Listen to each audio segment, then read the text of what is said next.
말라기에서부터 시작을 했어요. 선지자가 이제 없었잖아요. 그 기간을 중간기라 그래요. 중간기. 다시 말하면 뭐의 중간이냐면 구약과 신약의 중간이다. 그래서 중간기. 이제 이것을 이제 영어로는 이 Old Testament라고 해서 구약을 Old Testament라고 그러잖아요. 신약을 New Testament라고 그래요. 테스타먼트라고 그러는데요. 신약을. 그러니까 이 테스타먼트와의 약속이라는 소리인데 테스타먼트가요. 구와 올드와 이 뉴와의 그 중간을 그래서 이 중간기를 뭐냐면 인터테스타먼트라고 해요. 인터테스타먼트 period. 인터테스타먼트 period 그래요.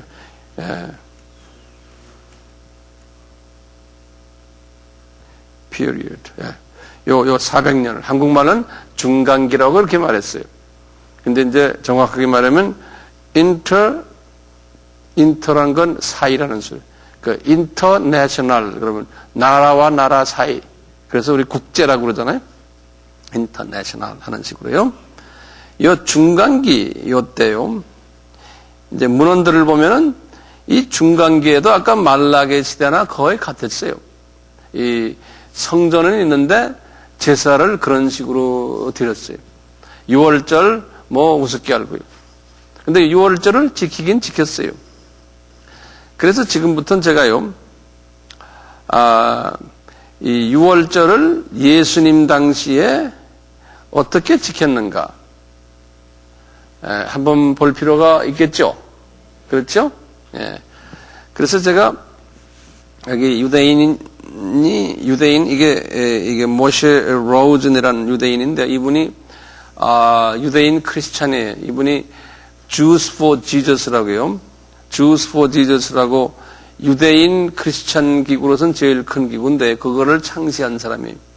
이 사람이요. 1950년대, 60년대 한 분인데 이분이 쓴 Christ in the Passover 그래서 6월절 안에 있는 예수라는 책으로 쓰기 조그만 책인데 제가 이걸 한번 읽으면서 이분이 이 예수님 당시에 어떻게 6월절을 지켰나에 대해서 이렇게 재미있게 써놓은 게 있어요. 그래서 이걸 내가 중심으로 해서 소개해 드릴게요. 뭐 어떻게 했나요? 네. 한번 하나하나 적어보세요. 긴 내용을 그냥 간단하게 내가 말씀해 드릴게요. 이제 예루살렘 여기 이제 유대 땅이고 여기 예루살렘이 있는데요. 이제 이 예루살렘 성전이 있잖아요. 그래서 이분들이 6월절을 지키려면은 어떻게 해야 돼요? 예루살렘으로 와야 되잖아요. 성전이 거기 있으니까요. 예. 그래서 이제 이 사람들이 이제 성경에는 없는 이야기이기 때문에 제가 이제 이분들이 자기네의 전통이에요. 전통이 뭐냐면 예루살렘에서 며칠만 걸어서 말 타거나 걸어서 올 수 있는 거리의 사람들은 이 사람들은요 1년에 적어도 7절기가 있잖아요. 7절기 중에 3절기는 꼭 와야 된다는 거예요. 그거 좀 적어놓으세요. 그러니까 근거리에 있는 며칠 걸려서 여행 올 수 있는 사람들은 이 3절기가 있어요. 7절기 중에서 3대절기가 있어요.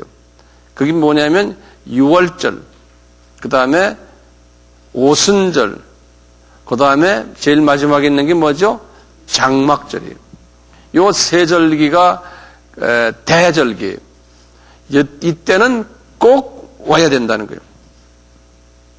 그런데 이제 해외에 사는 유대인들이 많잖아요. 그래서 그걸 뭐라고 그러죠? 디아스포라라고 그러잖아요. 이 디아스포라들에게는 이분들이 어떻게 했냐면 평생에 한 번은 와야 된다. 이 일곱 절기를 지키기 위해서 이렇게 이제 만들어 놨대요. 특히 6월절은 평생에 한 번은 이 일곱 절 중에 제일 중요한 게 6월절이거든요. 6월절 지키러 평생에 한 번은 꼭 와야 된다는 거예요. 자, 제가 지금 예수님 당시에 어떻게 6월절을 지켰냐에 대해서 지금 말씀드려요.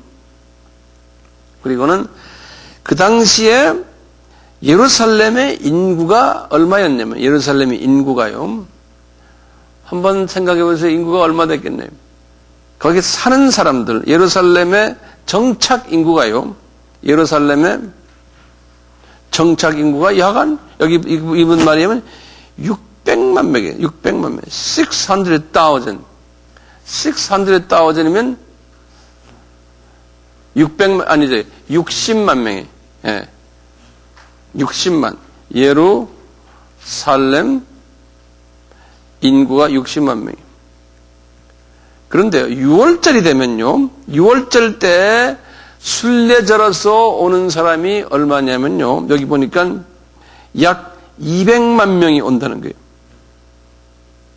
200만 명이. 그러니까 6월절, 내가 6자로 쓰네. 6월절 방문객이 약 200만 명이라는 거예요.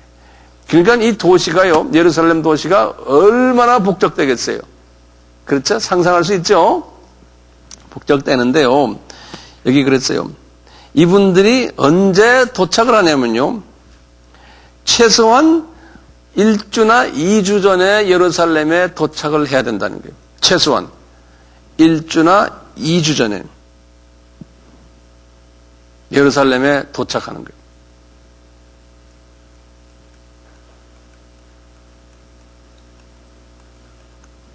도착하는데 이 유대인 법에 의하면요, 이 유대인들이 예루살렘에 도착했을 때 거기에 이제 여관이나 뭐 호텔이 있을 거 아니에요. 절대로 그 여관비나 호텔이나 이런 거를 받으면 안 되게 돼 있어요. 네. 유대인들은요. 그러니까 뭐 동네 조그마한 여인숙에 이제 여인숙이 차 뿌리고, 그 다음에는 그 사람들은 어디 가자요? 전부 소위 민박을 하는 거예요. 민박을. 예, 친척집이나 또는 뭐 외부에서 온 사람들을 그냥 자기네가 다 즐겁게 받아준대요. 그래가지고 이제 이분들이 서로 교제하는데요. 상당히 우리 추석같이 말이죠. 예? 큰 명절인 거예요. 이 6월절 명절이.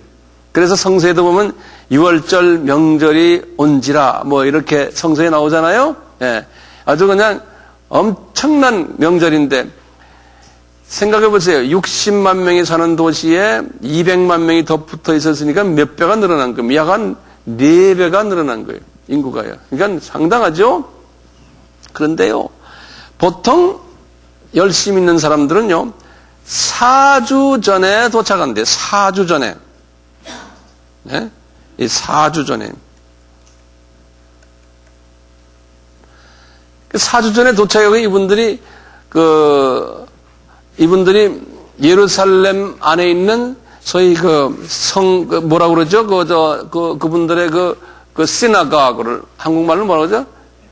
회당. 예, 회당에 들어가서 이제 성서 공부도 하고요. 그러는데 예루살렘 주변에 회당이 몇 개 있냐면 360개가 있대요. 360개 회당이 있대요. 여기에 들어가서 성서 공부도 하고 그 교제도 하고, 예. 그리고는 이 온 사람들이요, 이번 기회에 와서 이 6월절만 섬기는 것이 아니고 와서 장사 속을 가지고 온대요. 장사꾼들이요, 자기 지방의 특산물들 들고 오고 또 자기 비즈니스에 아주 좋은 물건들 들고 와서 사람들 많으니까 그럼 시장이 크잖아요. 각 지역에서 온 사람들이니까요. 장사꾼들이 말로 못하게 와서요. 우리 같으면 동대문 시장 저리 가라래요. 여기 보니까 동대문 시장 저리 가라라고 썼어요. 그래서 장사꾼들이 와서 돈을 그냥 팔고 사고 서로 돈 거래하고 그런다는 거예요. 6월절과 관계없어요. 예. 그래서 여기 보면 뭐라고 썼냐? 꼭 박람회장 같은 박람회.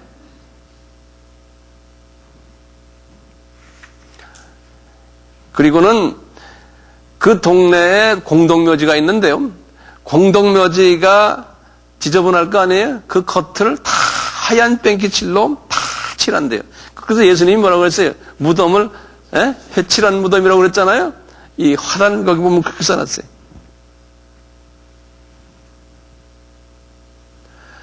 그리고는요, 여기저기에서 밴드들이 노래를 하고 뭐 댄스 파티하고 뭐 별난 거 다 하는 모양 여기 다 써놨어요. 지금 보니까요. 네. 자, 그러다 보니까요, 저희 이 종교 행위면서 이게 세상 행위로 이제 변질이 된 거예요. 그러면서도 나중에 종교 행위는 해요. 네. 그 안에 이제 여러 가지 세상 음악회도 있고 뭐도 있고 한쪽에서는 동물 팔고 사고 팔고 뭐 이런 일들이 여기저기에 많이 있다고 여기 써놨거든요. 그런데요, 교회도 보니까요, 여기 지금 회당도요 360개가 있는데 회당도 전부 특성화가 돼가지고요. 예컨대 여기 보면은 흙 가지고 뭐 그릇 만드는 사람들은 뭐라 그래요? 토기장이들만 모이는 회당이 있고, 예? 직업별로요. 그 다음에 건축 사업하는 텐트 메이커들이 하는 회당이 있고, 그 다음에 또 외국 나가가지고 그 나라의 유대 말은 모르고 헬라 말만 하는 사람들이 모이는 회당이 있고, 뭐 이런 것이 특성화돼가지고 회당이 안에서도 자기네끼리 모여서요. 그 안에서 서로 비즈니스하고 막 이런데요. 예. 다시 말하면 이거 꼭 우리 여기 같으면 뭐죠? 내가 한국말이 생각이 안 나네. 커뮤니티 센터. 여기 같으면 뭐죠? 우리 우리 무슨 동하면 동에 그저 할아버지 마을 회관. 맞아요. 마을 회관들이 여기저기에 즐비하고요. 그래서 그 안에서 서로 장사하고 교제하고 명함 돌리고 막 그런데요. 여기서 보니까요. 네. 그래가지고요. 여기 뭐냐면 꼭 그냥 페스티벌 기분이래요. 6월절 때. 페스티벌 기분. 그러니까 성서에서 가르친 거하고 변질이 됐어요, 안 됐어요?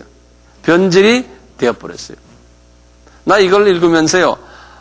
우리도 지금, 우리 교회도 지금 그렇잖아요. 예? 실은 교회도 이제 이때 이때 우리가 뭐 합니까? 부활절, 그래서 이스터라 그러잖아요. 이스터 때 우리 뭐 계란도 뭐 먹고 뭐 하고 뭐 애들 뭐 나와 춤도 치고 뭐 하잖아요. 여기 그런 말도 써 있어요. 자, 사람이 많이 모이니까요. 그러면서 또 뭐냐면 여기 보니까 시집 장가 못 간 사람들이 모여서 시집 장가 가려고 사람들 만나는 곳이래요. 그때. 그래서 결혼 중매하는 사람들이 그냥 엄청나게 많대요. 그 비즈니스 많은 사람들이 여기 보면. Marriage arranging 비즈니스인데. 여자들은 시집 가려고 그냥 얼굴 이쁘게 하고 거기서 막 난리지긴데요. 네. 게다가요, 여기 보면 그런 와중 속에서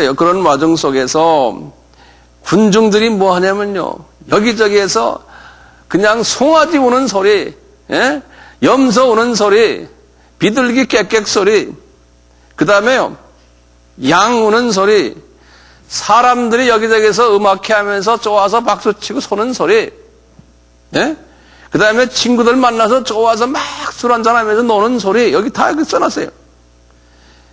그 다음에 저쪽에서는 또 회당에서요, 예배를 보는데, 회당의 제사장이 그 경을 읽는 소리, 예? 그냥 이런 소리 여기저기에서 막 나고요. 저기 이제 모리아산 저쪽 꼭대기에는요, 동물을 잡아가지고 막 막 연기를 뿜는 연기가 막 여기저기 나타나고요. 그런 모습이 6월절 때 예루살렘의 모습이라는 거예요. 근데 이러면서 지금 오늘날로 하면 비교를 해보세요. 예? 우리 처음에 예수님께서 모세에게 우리 출애굽기 12장, 13장에서 주신 오리지널 6월절 모습이 다 사라졌어요? 안 사라졌어요? 사라져 버렸어요. 예. 예. 이런 모습들이 여기에 착 나와요. 또 기가 막힌 게요. 기가 막힌 게 우리가 1월 10일 날 되면은 양을 어떻게 하라고 그랬어요? 10일 날 되면 양을 갖고 오라고 그랬죠? 사오라고 그랬죠? 그래갖고 이제 이분들이 1월 10일 날, 거기서 이제 여기저기서 이제 외부에서 온 사람들이 그 지역 사람들이고 양이니 또는 뭐 염소니 뭐 그런 게 다 필요하잖아요? 그거 이분들이 사야 되는데요. 사가지고 어떻게 하냐면은 4일간 간직한다고 그랬죠? 체킹하죠? 이게 병이 있느냐 없느냐 체킹하잖아요? 그렇게 해서 그게 어떻게 변질됐냐면요. 이분들이 이거 이제 10일 날에 이제 양이나 무슨 동물을 잡아가지고 어디 가지고 가냐면 예루살렘 성전에 가가지고요. 제사장에게 소위 그 증을 받아야 돼요. 무슨 증이냐면 합격증. 합격증이란 말 알죠? 예? 과연 병이 있느냐, 뭐 꼬리가 끊어졌냐, 뭐 감기 안 들었냐, 이거를 가서 체킹하고 그분들이 도장 하나 찍어주는 모양이에요. 이건 합격, 예? 예? 검사필증, 오케이. 예. 이거를 받는다는 거예요. 그런데요, 지금 내 이야기는 여기 써놓은 걸 내가 여기서 그냥 줄을 빨간 줄을 걸어놨어요. 보세요. 뭐라고 그랬냐면요. 이 유대인 크리스찬이 이 사람이 유대인 크리스찬인데요. 뭐라고 그랬냐면, 바깥에서 예를 들어서 동물을 사다가 좀 싸게 사다가 제사장한테 가져가면 거의 10증 팔고 태자 맞는다는 거예요. 어디가 틀렸다 뭐 틀렸다 우리나라 공무원들식으로 말이죠. 안 되는 거예요. 그러니까 합격 받으려면 어떻게 해야 돼?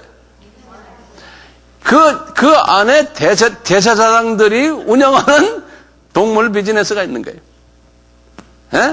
그분들에게 사면은 사자마자 도장 찍어둔다니까. 그러니까 바깥에서 안 산다는 거예요. 전부 예루살렘 성전 안에 들어가서 그분들에게 산다는 거예요. 대제사장에게. 그래서 그 안에 보면 동전 바꾸는 테이블도 거기 있고 예수님이 그걸 보고 화를 내셨잖아요. 성서에 나오죠. 그러니까 이 종교 지도자들이 어떻게 하나요? 돈을 예수를 이용해가지고 돈벌이 한다는 거예요. 돈벌이. 예수를 이용해서 돈벌이 한다는 거예요.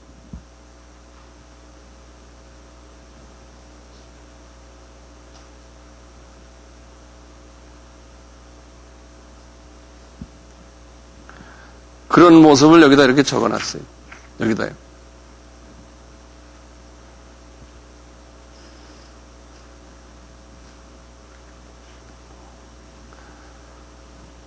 이제 그러면 직접 예수님이 6월절을 어떻게 지켰나 한번 봅시다. 이제 예수님이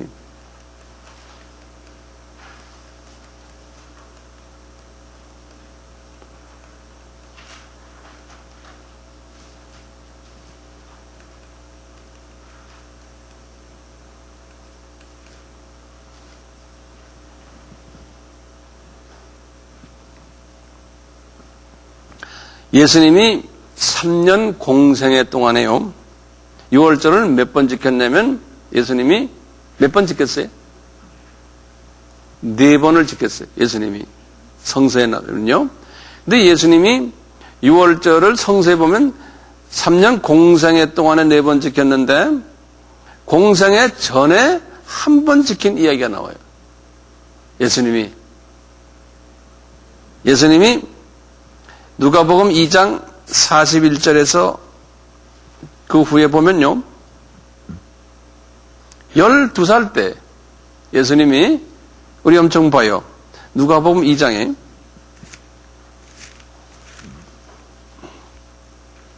그러니까 하나하나 이야기가 다 주님의 죽으심과 관계가 있어요.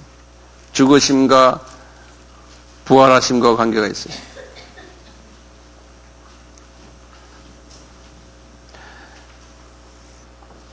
(41절) 보세요. 2장 41절. 다들 여셨어요? 그 부모가 해마다 유월절을 당하면 예루살렘으로 가게 돼 있죠? 그렇죠? 네. 예수께서 12살 될 때에 그랬어요. 이 남자가 유대인들은 12살이 지나면 이제 13살 들어갈 때는 바미츠바라 그래가지고 성인이 돼요. 성인식을 하거든요. 바미츠바라 그랬어요. 바미츠바 그랬어요.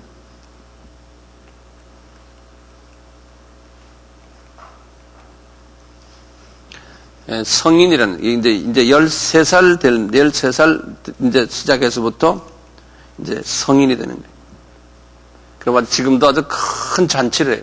엄청난 잔치를 해요. 이제 이 성인이 되면은 아주 완전히 성인으로서 취급을 해주거든요. 근데 예수님이 지금 성인 되는 그 나이에. 그런데 여기 보면 이야기가 참 재밌는 이야기예요. 보시면 42절 보세요.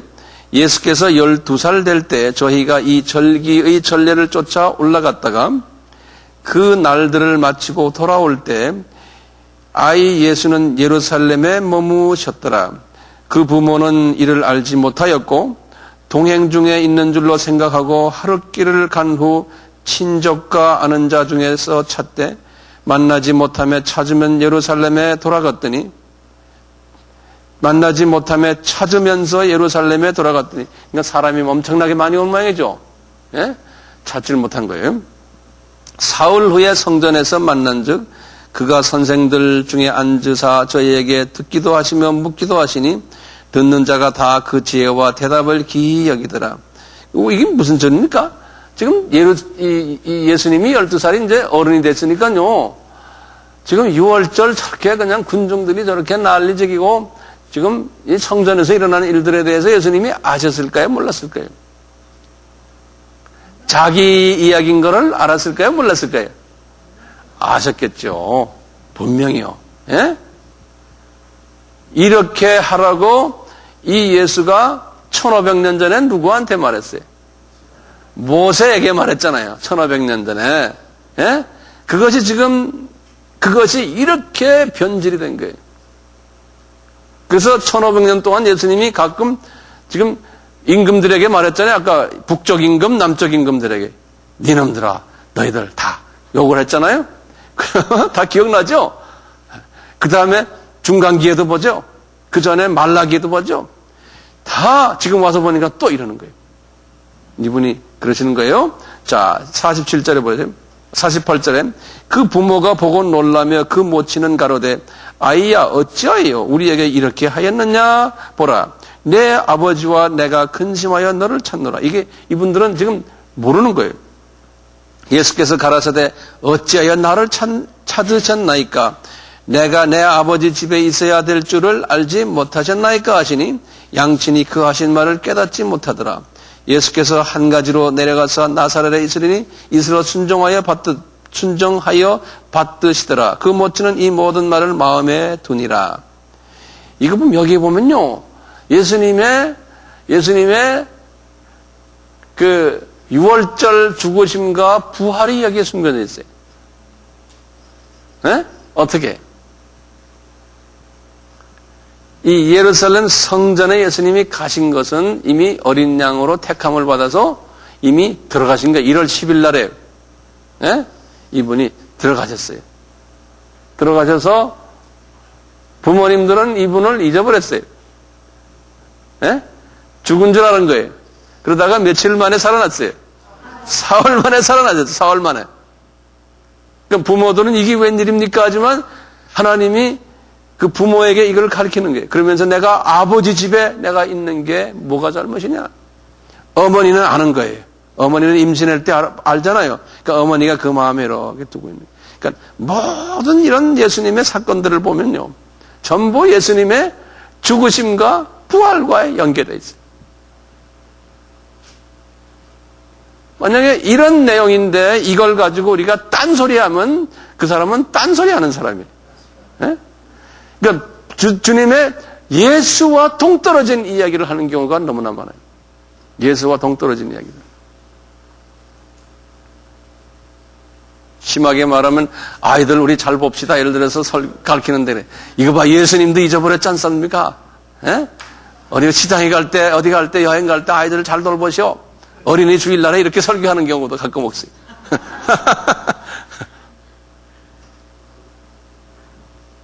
그러면 할렐루야 아멘 또 다 그러죠. 예. 자 이렇게 하신 다음에 예수님의 첫 번째 예수님의 첫 유월절 예수님이 첫 유월절이 어디냐면요 어디겠어요? 첫 유월절은 가나의 혼인잔치 끝나고요. 가나의 혼인잔치가 첫 기적이죠? 예, 그래서 우리가 그게 요한복음 몇 장입니까? 요한복음 2장이에요.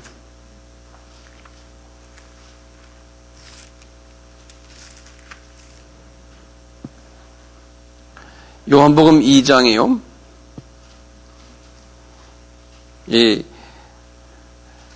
이분이 물을 포도주로 만드는 장면 아닙니까? 그러면 우리가 그걸 물 포도주 만든다면 첫 기적을 일으켰죠. 예수님이 기적을 일으키실 때는 항상 그 뒤에 숨겨져 있는 비밀이 있잖아요. 그 하시는 이유가 있어요. 그냥 심심해서 하질 않아요. 물이 포도주가 되는 건 뭡니까? 어머니 보고 그러죠. 여기 보면 여자의 내가 무슨 때가 아직 아닙니다. 예? 물이 포도주가 되는 건 왜 그래요? 포도주가 누굽니까? 예수님의 보혈이죠. 예수님의 보혈 사건이에요. 네. 예수님의 보혈이 있기 때문에 진짜 잔치가 되잖아요. 네? 십자가 사건이 있으면 전 세계 인류가 우주가 잔치를 해요. 네. 그것도 혼인잔치예요. 크리스찬들과 예수와의 무슨 관계예요? 신랑 신부 관계 아니에요. 그러니까 주님이 내 때가 아닌데 왜 자꾸 포도주로 만들어라 그럽니까? 그러면서도 이분이 그 때가 언제입니까? 진짜 포도주 만드는 때가 언제예요? 십자가 사건 그 사건이에요. 그렇지만 만드시는 거예요. 그러니까 모든 게 다 6월절과 관계 있잖아요. 그리고는 12절 보세요. 이제 이 사건이 일어난 후에 그 후에 그러는 거예요. 예수께서 그 어머니와 형제들과 제자들과 함께 가버나움으로 내려가 거기 여러 날 계시지 아니하시니라. 그 다음에 13절 유대인의 6월절이 가까운지라 예수께서 예루살렘으로 이제 올라가셨다니. 가버나움은 북쪽에 있잖아요. 이제 예루살렘으로 가는 건 항상 올라갔다 그래요. 실은 내려간 건데. 그렇지만요. 거기 갇혀서 이제 했는데 첫 6월절이에요. 여기 보니까 성전 안에서 소와 양과 비둘기 파는 사람들과 돈 바꾸는 사람들이 앉은 것을 보시고 노끈으로 채찍을 만드사 양이나 소를 다 성전에서 내어 쫓으시고 돈 바꾸는 사람들의 돈을 쏟으시며 상을 엎으시고 비둘기 파는 사람들에게 이르시되 이것을 여기서 가져가라. 내 아버지의 집으로 장사하는 집을 만들지 말라 하시니. 그러니까 이게 이제 우리 교회도 마찬가지. 교회도 물질주의 교회가 되면 안 돼요. 제자들이 성경 말씀에 주의 전을 사모하는 열심히 나를 삼키리라 한 것을 기억하더라. 예수께서 대답하여 그러니까 이제 18절에요. 이에 유대인들이 대답하여 예수께 말하기를 내가 이런 일을 행하니 무슨 표적을 우리에게 보이겠느뇨? 예수께서 대답하여 가라사대 너희가 이 성전을 헐라 내가 사흘 동안에 일으키니라. 유대인들이 가로되 이 성전은 46년 동안 지었거늘 내가 3일 동안에 일으켰느냐 하더라. 그러나 예수는 성전된 자기 육체를 가리켜 말씀하신 것이니라. 죽은 자들 가운데서 살아계신 후에야 제자들이 이 말씀하시는 것을 기억하고 성경과 및 예수의 하신 말씀을 믿었더라. 이것도 똑같은 이야기죠. 네? 성전이 누굽니까? 예수 그리스도시죠. 네. 그런데 이분이 그러죠. 이 성전을 무너뜨리라. 그러면 주님이 십자가에서 죽으심을 얘기하잖아요. 그러니까 3월, 4월 있다가 그 성전을 내가 다시 세우리라 그러는 거예요. 그렇잖아요? 근데 왜 46년은 왜 46년이에요? 제가 예전에 한 말씀드렸는데, 그 헤롯 성전 기억나시죠? 네. 이제 아까 주전 516년에 아까 제2성전이 있었지 않습니까? 그러다가 이 제2성전이 너무나 오래돼가지고요. 주전 20년이에요. 주전 20년에 헤롯 왕이 이 성전을 다시 무너뜨리고는 새로 지었어요. 그것이 헤롯 성전이에요. 헤롯 성전인데요. 지금 예수님이 걸어 다니시던 성전이 헤롯 성전이에요. 근데 이 헤롯 성전이 이렇게 해가지고 이게 한 7년 걸려가지고요. 그러니까 주전 한 13년에 완공이 됐어요. 헤롯 성전이. 한 7년 걸려가지고요. 그렇지만 성전 옆에 모든 또 부속 건물들이 계속해서 한 근 70년을 공사했어요. 부속 건물들이. 근데 지금 예수님이 지금 이게 공생에 시작하는 게 언제냐면 주후 26년이거든요. 주후. 예수님이 주전 4년에 태어나셨거든요. 30세가 되는 해가 주후 26년이에요. 30세가 되는 해가. 그렇기 때문에 정확하게 그러는 게요. 이때 지금 말씀하시는 거거든요. 말씀 뭐라고 그러냐면 이 성전 무너뜨려라. 내가 3일 만에 다시 세우리라 할 때 이분들 유대인들이 그러는 게 이거 지금 46년, 20년에서 26년, 46년 아니에요? 46년 동안 이 성전을 지금도 이렇게 주변에 부속 건물을 짓고 있는데 당신이 3일 안에 이걸 다시 재건해요? 그러니까 이분들이 몰랐잖아요. 그럼 제자들도 몰랐는데 나중에 예수님이 죽으시고 3일 안에 부활한 그걸 사건을 보고 그 다음에 이제 말씀하시기를 이제 이분이 자기의 죽으심과 6월절 날에 들어가셔서 하신 말씀이에요. 6월절 날에 들어가셔서 자기의 죽으심과 살아나심 것을 이렇게 말씀하십니다. 이게 첫 6월절이에요. 요한복음 2장이에요. 그 다음에 두 번째 6월절 봅시다. 요한복음 4장 46절 보시면 두 번째 6월절도요. 예수께서 다시 갈릴리 가나에 이르시니 전에 물로 포도주를 만드신 곳이라 왕의 신하가 있어 그 아들이 가버나움에서 병들었는데 병 좀 고쳐주시오 예수님께 그러니까 예수께서 가라 믿음으로 가라 네 아들이 다 나았다는 이야기예요. 예? 그것이 이제 보면은 54절 보면요. 이것이 예수께서 유대에서 갈릴리에 오신 후 행하신 두 번째 표적이라 그랬어요. 두 번째 기적이에요. 아까 첫 번째는 가나의 혼인잔치였죠. 물을 포도주로 만드는 거 아니에요? 자, 이렇게 한 다음에요. 그 다음에 5장을 보세요. 그 후에 유대인의 명절이 있어 예수께서 예루살렘에 올라가셨더니 그 가나에서 이런 기적을 일으키신 후에 그 다음에 꼭 이분이 예루살렘으로 지금 가시는 거예요. 네? 예루살렘에 가는데 예루살렘에는 양문 곁에 히브리 말로 베데스다라 하는 곳이 있는데 거기 행각이 5개가 있다는 거예요. 이제 이 예루살렘 이렇게 예루살렘에 이렇게 이 마당이 있으면 여기 이제 성전이 이렇게 지어져 있거든요. 근데 여기 북쪽인데 북쪽 끝에 보면 여기가 양문이라고 했어요. 이쪽은 동쪽에 있는 문이고요. 이건 양문이라는 건 어린 양 있잖아요. 양문이라고 했는데요. 쉽게이트라고 그래요. 영어로는 쉽게이트라고 그러는데요. 이 양문을 통해서 양들을 가지고 들어오는 거예요. 제사장 앞에 이제 체킹 받으라고. 예? 그래서 양문이라고 그래요. 이 양문 바로 옆에 여기에가 베데스다 연못이 있어요. 베데스다 연못이. 이 베데스다 연못은 우리 알죠? 물이 동하면은 그 소경, 졸름발이 혈기 마른 자들이 물이 동함을 기다리고 있다가 물이 동하면은 이제 병이 낫고 안 동하면은 또 거기서 기다리고 있고 그런 데 아닙니까? 이 베데스다 연못이요? 그렇죠? 이제 여기 이제 나중에 이제 오순절과 연결이 되는데요. 자, 이 베데스다 연못과 예수님의 이 6월절과 연계된 사건이에요. 요건 자세한 건 나중에 이제 설명을 또 할 거예요. 자, 세 번째 보세요. 세 번째는 똑같이 요한복음 6장이에요. 같은 요한복음이에요. 요한복음 6장에 이제 1절부터 쭉 보시면 이 요한복음은 항상 요한복음은 그 목적이 뭡니까? 예수님이 하나님의 아들이다. 예수님이 신이다. 하나님이라는 걸 보여주는 거 아니에요?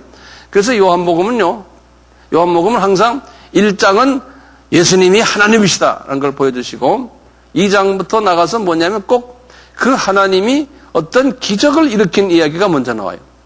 그 다음에 그 기적을 가지고 이 기적에 관계되면서 예수님에 관한 이야기를 해요. 똑같죠. 3장도 마찬가지. 3장은 뭔지 아세요? 그 3장에 나오는 인물이 처음에 나오는 사건이 뭐예요? 니고데모 이야기 나와요. 니고데모. 예? 니고데모 얘기하면 어떻게 이제 우리가 영생을 받습니까? 나오죠. 그러니까 3장 전체가 무슨 이야기예요? 전부 영생 이야기예요.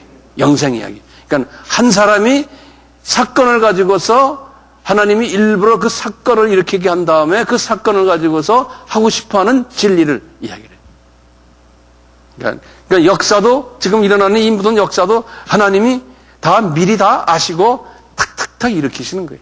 그렇게 볼 수밖에 없어요. 네? 4장은 무슨 사건이에요? 요한복음 4장은 이제 제가 이제 언제 할 거예요. 4장은 이번 시리즈, 이번 6월달에서 제가 이거 할 텐데요. 4장은 사마리아 여자 사건이죠. 그 사마리아 여자가 이방 여자 아닙니까? 복음을 받은 사건이에요. 그래서 복음이 이방 사람에게도 넘어간다는 이야기를 쭉 설명하는 거예요. 네. 그 다음에 이제 5장에 와서요. 5장에 와서 뭡니까? 우리 보면은 베데스다 연못에서 이제 그 병자들이 낫는 이야기들이 쫙 하다가요. 예? 그러면서 이제 안식일 이야기 나오면서요. 그러면서 이게 지금 몇 장이면 5장이죠? 예? 그렇게 쭉 보면 쭉 이제 5장에 굉장히 그 구원과 관계되는 이야기를 많이 하는데요. 예? 그 5장 24절 같은데 유명하죠. 내가 진실로 너에게 이르노니 내가 내 말을 듣고 그 다음에 내 보내신 이를 믿는 자에게는 영생을 얻었고 쭉 나는 생명이여 부활이여 그냥 쭉 5장에 나오거든요.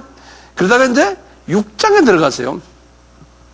6장에 들어가서 주님께서 또 6월절 지금 이제 맞이하는 건데요.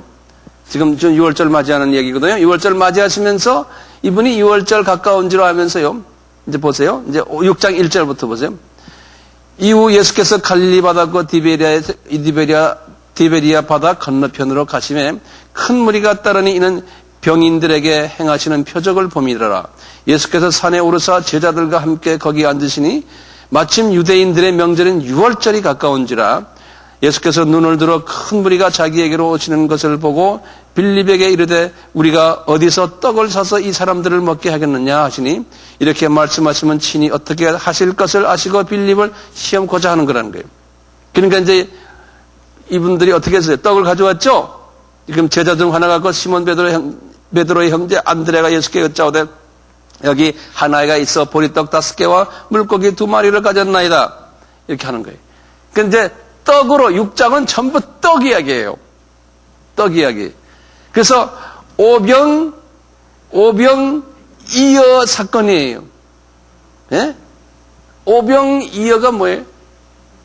그냥 기적입니까? 기적이에요. 근데 왜 하필이면 오병이어냐 이거예요. 보세요. 오병은 뭡니까? 빵이 5개란 소리죠. 그죠? 오병. 그럼 빵이 5개가 뭐예요? 빵은 뭐예요? 하나님의 말씀이죠.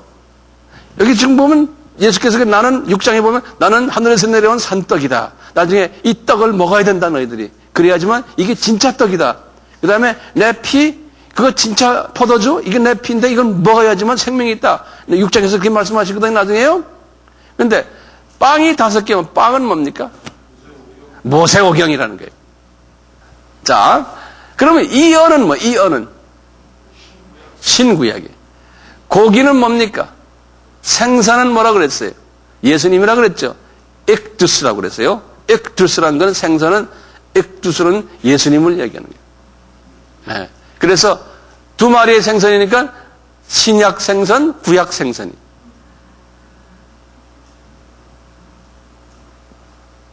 그래가지고 이 하나님의 말씀이 이게 지금 몇천 명을 먹여요? 5천 명을 먹인다는 거예요. 5천 명을.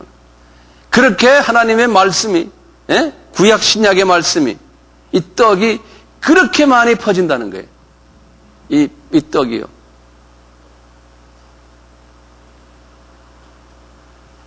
다 복음과 연결된 거예요. 아, 예수님이 뭐 기적을 일으켰습니다. 아, 예수님, 예? 이 기적 자체가 중요한 게 아니에요. 그 안에 기적을 통해서 숨겨진 복음의 내용이 더 중요한 거라니까요. 그런데 보면요, 12바구니 남은 조각을 12바구니에 채웠다는 거예요. 왜 12바구니에 채웠어요? 그 떡을요? 12제자들이에요. 12제자들이 그 떡을 가지고 이제 지상명령을 수행하는 거예요. 떡을 가지고 이제 나가는 거예요. 하나님의 말씀을 들고 나가잖아요. 예. 그걸 다 보여주시는 게 이렇게. 전도와 선교 아닙니까? 예? 다 그렇게 숨겨져 있어요. 이 말씀 얘기 들여다보면요.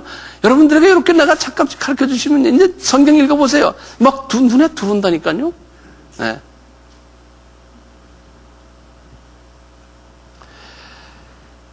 이 사건과 관계돼 가지고요. 이 떡 사건과 관계되면서 이분이 유월절을 세 번째 지금 지키는 거예요. 세 번째 유월절을.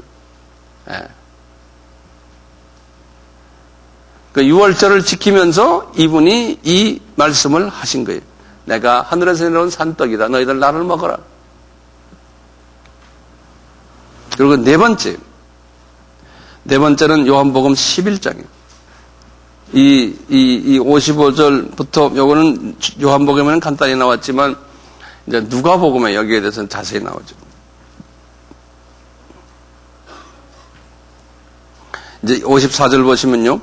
그러므로 예수께서 다시 유대인 가운데서 드러나게 다니지 아니하시고 여기를 떠나 빈들 가운데서 에브라임 동네에 가서 제자들과 함께 거기서 유하시느라. 유대인의 유월절이 가까움에 많은 사람이 자기를 성결케 하기 위해 유월절 전에 시골에서 예루살렘에 올라가더니 예수가 저희를 찾으며 성전에서 서로 말하더니 저희 생각에는 어떠하냐 저가 명절에 오지 아니하겠다 하니 이는 대제사장들과 바리새인들이 누구든지 예수 있는 것을 알거든 고하여 잡게 하라 명령하였으며 예수께서 그러기 위해서 내가 유월절 이번에는 안 간다.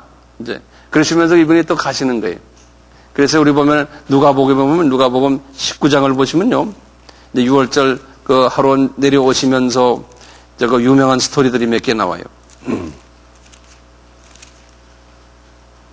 이제 이분이 여리고에 들리셨잖아요. 여리고에 들리셔가지고 누구를 만납니까? 삭개오를 만나는 장면이에요.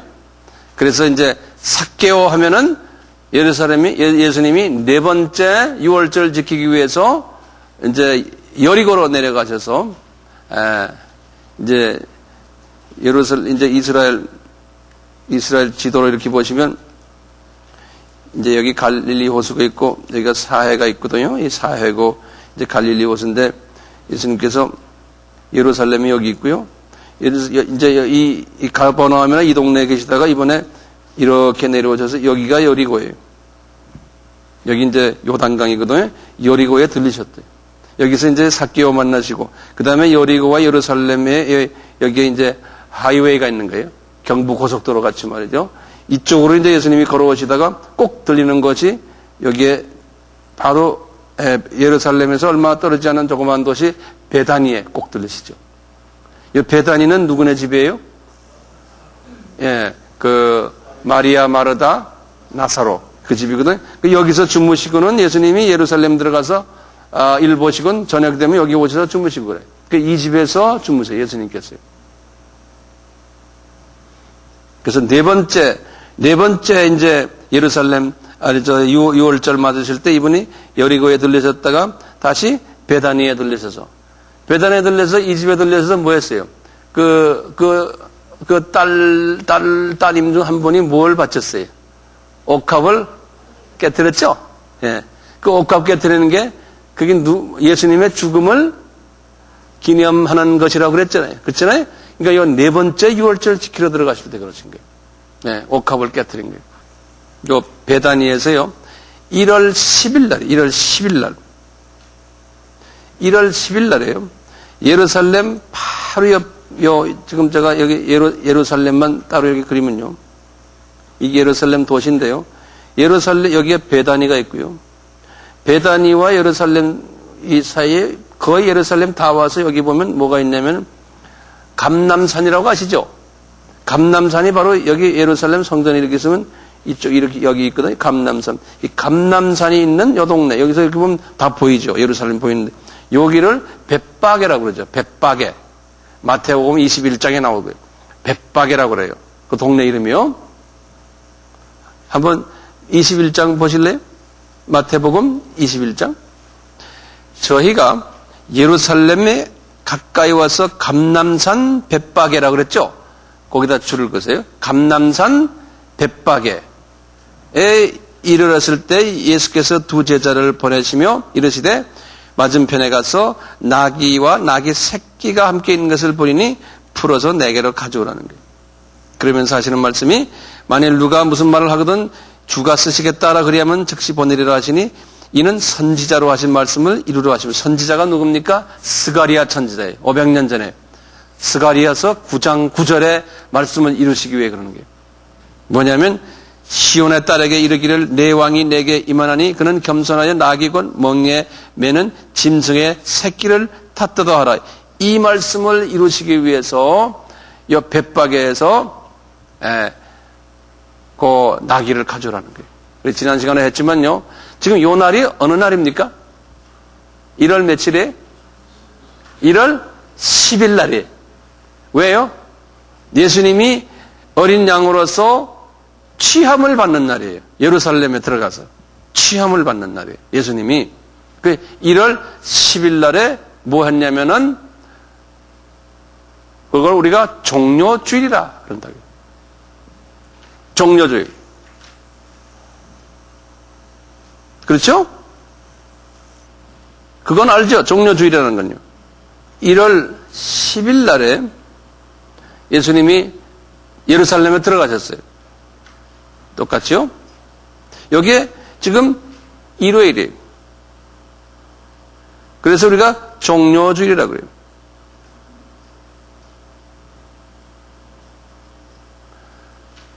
들어가셔서 예수님이 월요일 날 11일 날이에요. 월 12일이 화요일이에요. 13일이 수요일이에요. 14일이 목요일이죠. 며칠 동안이에요.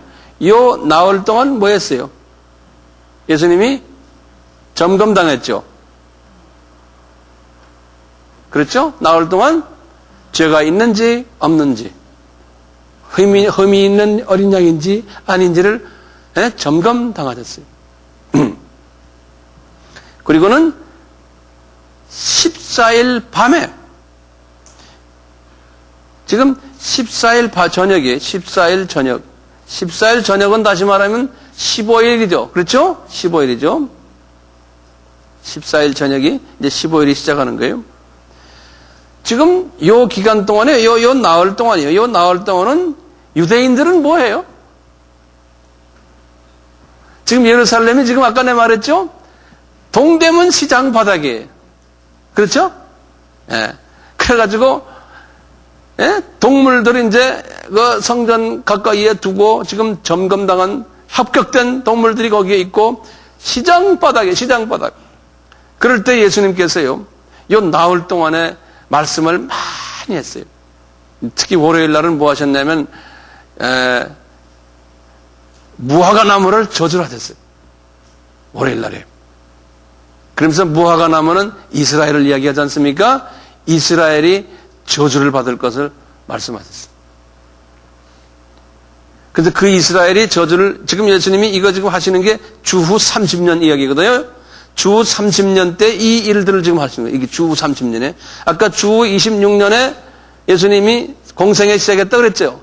3년을 했으니까 지금 주 30년이 된 거예요. 29년 말 30년 돼. 그럴 때 하시는 말씀이 예수님께서 이 나라가 무화과 나무가 이제 저주받으리라. 그 저주를 언제 받았어요? 딱 40년이 지난 주 70년에 저주를 받았어요. 40년 딱 됐어요.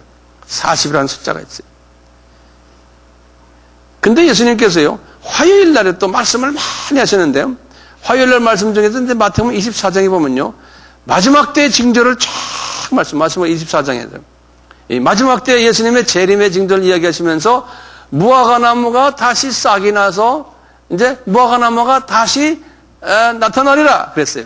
그 중에 징조 중에 하나가 어저께 말씀하셨는데 말세 이야기를 하시면서 무화과 나무가 다시 이제 돋아나리라. 그게 언제 사건이 일어났어요? 1948년에 그 사건이 일어났잖아요. 그러니까 예수님께서는 이틀 사이에 말이죠. 예? 이 세계의 역사를 그냥 넘나드시는 거예요. 왔다 갔다, 왔다 갔다. 주님이 때가 되면 이걸 자세히 우리가 설명할 때가 나올 거예요. 목요일 날, 나흘이 딱 끝난 다음에요. 목요일 날 저녁에, 이제 나흘이 딱 끝났어요. 저녁에 이분이 뭐 했어요? 6월절 저녁을 잡셨어. 그것을 우리가 뭐라 그래요? 성만찬이라고 그러잖아요. 유대인들이 이 당시에 유대인들이 지금도 유대인들이 그래요. 유대인들이 6월절 잔치를 할 때 뭐 하냐면 제일 먼저 발 씻기부터 먼저 해요. 그래서 예수님도 똑같이 발 씻기부터 먼저 하셨어요. 네. 요한복음 13장에 보면요. 그래서 6월절 그 저녁 식사를 하시면서 예수님께서 하신 말씀이요. 정말 기똥찬 말씀하셨어요. 기가 막힌 말씀하셨어요. 이 말씀은 예수님이 제자들에게 꼭 하고 싶은 말씀을 모았다가 마지막 유언의 말씀 같은 말씀하신 것이 요 저녁 때 식사하시면서 하신 말씀입니다. 그것이 요한복음 13장, 14장, 15장, 16장, 17장입니다. 5장을 할애했어요. 그 저녁 말씀이. 요한복음이 전부가 21장이에요. 21장인데요. 그 중에 5장을 말씀하니까 4분의 1을요. 그날 저녁 식사하시면서 하신 말씀이에요.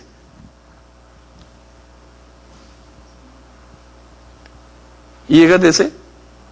그러니까 그 말씀이 얼마나 중요해요? 그것도 우리가 언제 때가 되면 한번 볼 필요가 있겠죠. 무슨 말씀을 하셨나? 무슨 중요한 말씀 하셨나? 그 중요한 말씀은 간단해요. 니네들끼리 서로 내가 새 계명을 주노니 서로 하나 되라. 그래야지만 사람들이 너희들을 볼 때 내 제자인 것을 알게 되리라. 그러니까 화평케 하는 일을 하라는 거예요. 예? 그러니까 예수님이 그 마지막 순간에 제자들에게 말한 말씀 우리가 잊으면 안 되잖아요. 그러니까 딴 건 잊어버리더라도 돼요. 화평케 하는 일을 하는 자가 예수님을 사랑하는 자 아니에요? 예? 그러니까 어디 가서 모든 어떤 일을 하든지 화평케 하는 일. 그래야지만 너희들이 내 제자인 것을 확인한다는 거예요. 그러면서 그 말씀이 새 계명이거든요. 다시 말하면 예수님께서는 그날은요, 그날은 요 수평적인 그 화평을 말씀하셨어요. 그런데 똑같이 마태복음 22장 37절고는 언제 화요일 날이거든요. 마태복음 27장이 화요일 날에 하신 말은 수직적인 화평을 말씀하셨어요. 화요일 날은요. 내가 너희에게 너희들 가장 큰 계명을 주노니, 예? 뭐냐? 예? 하나님 아버지를 너의 마음과 정성과 온몸과 뜻과 힘과 이걸 다해서 하나님 아버지를 이것이 가장 큰 계명이라고 그랬잖아요. 하나님 사랑하니 이것은 화요일 날에 하셨어요. 이 전부 나흘 동안에 하신 말씀이에요. 네. 그리고 이제 이 저녁에, 즉 목요일 저녁에 하시는 말씀이 너희들에게 새 계명을 주노니 너희들은 이제 수평적으로 또 서로 사랑해라. 그리고 하시는 말씀이 이제 그것이 유명한 요한복음 15장에 뭡니까? 15장 포도나무 비유죠? 예. 그러면서 너희들이 내 말을 듣고, 예? 그러니까 다시 말하면 사랑하라는 거예요. 니네끼리 서로 사랑하는 거 해야 된다는 거예요. 이걸 요한복음 15장에 이게 다 보면요, 이 주님의 마음을 우리가 읽을 수가 있어요. 주님이 뭐냐 그러냐면 너희들이 내 사람인, 여기 보면요,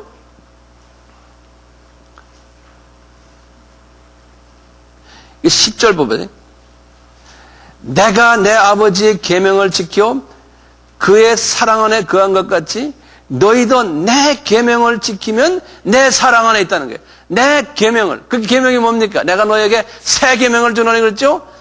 이 수평적인 사랑이죠. 그 다음에 그것보다 더한 것이 수직적인 사랑. 이게 계명 아닙니까? 이것을 지키라는 거예요. 그러면 내 안에 있다는 거예요. 그러니까 주님이 지금 이날 말씀하시는 말씀이 핵심이 뭡니까? 수직적인 사랑과 수평적인 사랑. 우상 섬기지 말고, 예? 하나님을 잘 사랑하고. 지금 우리의 우상이 뭡니까? 우리는 돈, 그놈이 우상 아니에요. 예?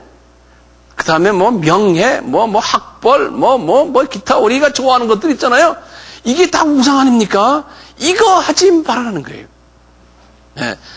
우리가 구약 봤잖아요. 구약에서는 전부 문제가, 크리스찬의 문제가 뭡니까? 다 우상 아닙니까? 우상 문제거든요. 그래서 우리가 영적으로 깨어난 사람은요, 하나님이 가장 싫어하는 게 뭐냐? 우상 생기는 거지. 그러니까 내 자녀도 우상이에요. 내 자녀도.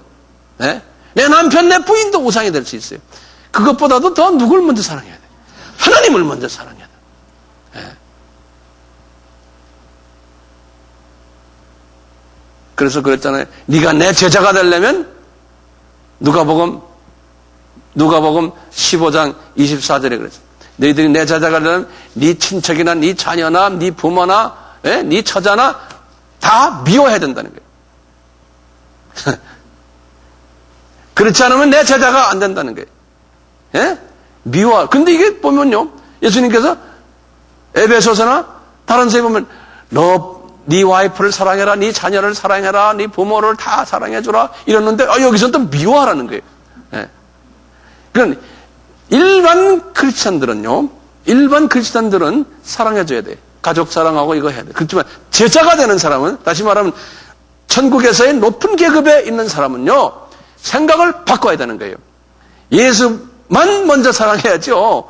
자기 주변에 있는 걸 사랑하면요, 예수보다 더하면 그거는 우상 생기는 거예요. 제자가 안 된다는 거예요. 그러면 내가 우리 식구들 다 미워하고 다 이래놓으면 이거 어떡합니까? 그러면 주님이 그건 내가 이뻐해 줄게 그러는 거예요. 예? 예수님이 하신다는 거예요. 거기서 차이가 있어요. 예수님이 우리 자녀들 키우면 더 이뻐하잖아요. 더 개런티 아니에요. 개런티. 보증되잖아요. 예? 사업도 마찬가지 모든 걸 다 주님께 맡겨버리라는 거예요. 예. 이제 제자가 안 되시려면은 그럴 필요가 없어요. 제자가 안 되시려면 그럴 필요가 없어요. 문제는 제자가 되시려면 다 주변에 골치 아픈 것들 주님께 다 던져버리라는 거예요. 그리고 주님이 원하시는 뭐예요? 우상 섬기지 않는 거예요. 예? 이 수직적인 거기에 관심 두시고, 그 다음에 수평적인 일에 최선을 다하는 거예요. 하나님의 자녀들끼리 서로 사랑해주고. 이 사랑이 어디까지 가요? 이거 대사명까지 가잖아요. 예? 우리가 복음 전하는 일까지. 이렇게 하라는 거예요. 그래서 이 목요일 저녁에 하신 말씀이 그 말씀이에요. 서로 사랑해.